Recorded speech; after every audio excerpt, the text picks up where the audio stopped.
네, 어제 전남 강진에서 실종된 여고생으로 추정되는 시신이 발견됐습니다. 여고생이 실종된 지 8일 만이었습니다.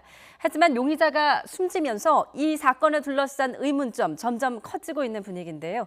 시신 부검 결과 골절 등 별다른 상처는 확인되지 않았습니다. 정확한 사망 원인은 판단할 수 없다는 얘기입니다. 취재기자 연결해 새로 들어온 소식 알아보겠습니다. 나연호 기자. 네, 전국부입니다. 네, 오늘 부검도 이루어졌는데 정확한 사망 원인을 밝히지는 못했다고요. 예, 그렇습니다. 이 경찰은 아침 8시 50분부터 여고생으로 추정되는 시신을 부검했는데요. 사망 원인을 판단할 수 없다는 부검위의 1차 소견을 통보받았습니다. 경찰은 시신에 골절이나 별다른 상처가 없었다고 설명했습니다. 시신이 상당히 부패했기 때문에 정확한 사망 원인을 파악하기 힘들었던 것으로 알려졌습니다.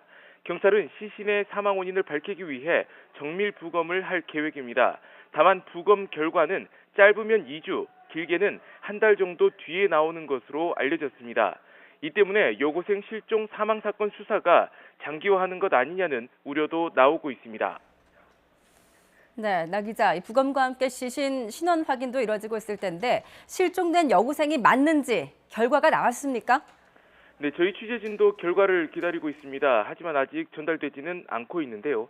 경찰은 시신에서 채취한 시료가 불안정해서 유전자 감식 결과가 나오는데 다소 시간이 걸리는 것 같다고 설명하기도 했습니다. 어제 발견된 시신은 여고생의 것으로 추정될 뿐이지 정확히 누군지 가려지지 않았습니다. 시신이 이미 상당히 부패했기 때문인데요. 심지어 얼굴을 못 알아볼 정도라고 경찰은 전했습니다. 발견 당시 시신이 알몸이었기 때문에 여고생이라고 특정할 만한 옷가지도 없습니다. 게다가 여고생이 미성년자이기 때문에 지문 등록도 안 돼 있습니다. 그래서 경찰은 실종 여고생이 쓰던 칫솔에서 DNA를 채취했습니다. 칫솔에서 나온 DNA를 시신과 대조해서 일치하는지 확인하는 겁니다. 애초에 경찰은 오늘 오후 중으로 시신 신원이 파악될 것으로 예상했는데 시간이 더 걸릴 수 있을 것으로 보입니다. 네, 이 시신은 발견될 당시 알몸 상태였던 것으로 전해지고 있는데 그렇다면 성폭행 등의 범죄가 있었을 가능성이 높다고 경찰은 그렇게 보고 있습니까? 예, 그렇습니다. 이 경찰 채취견이 시신을 처음 발견했을 당시에 상하의가 모두 벗겨진 상태였습니다. 여고생은 실종 당일 집을 나서면서 청바지에 티셔츠, 운동화를 신었었는데요. 이런 옷까지는 시신 주변에서 발견할 수 없었습니다.